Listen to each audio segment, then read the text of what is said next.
वर्ध्याच्या सावंगी मेघे या ठिकाणी जवाहरलाल नेहरू मेडिकल कॉलेज मंडळाने विड्याच्या पानावर विराजमान असलेल्या गणरायाची स्थापना केली आहे। 9 फूट उंच असलेली ही गणेश मूर्ती इको फ्रेंडली असून अवतीभवती झाडे, वेली आणि पर्यावरण पूरक अशी सजावट करण्यात आली आहे। त्याचप्रमाणे आकर्षक रोषणाईने येथील परिसर अधिकच लक्ष आकर्षित करून घेतोय। गणपती परिसरातून आढावा घेतलाय आमचे प्रतिनिधी मिलिंद आंडे यांनी।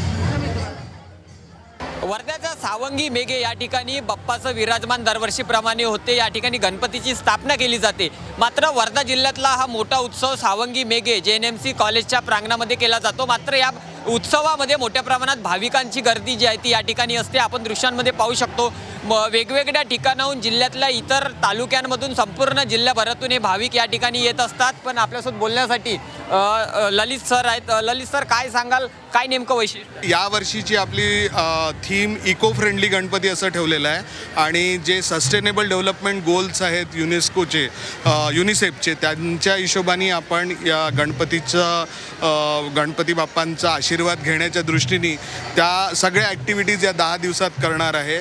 हा ॲक्च्युली एज्युकेशन, सर्व्हिस आणि हेल्थ केअर या तिघांचा एक त्रिवेणी संगम म्हणून आपण इथे सेलिब्रेट करतो।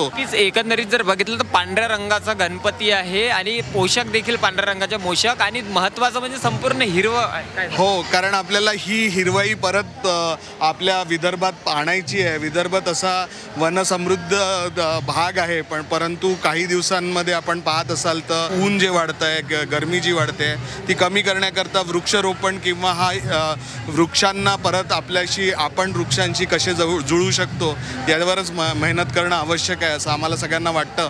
म्हणून यावर्षी आपण इको फ्रेंडली आणि ग्रीन थीम घेतली आहे। कॅमेरामॅन निखिल शिरामे सोबत मी मिलिंद आंडे, झी 24 तास, सावंगी मेघे, वर्धा।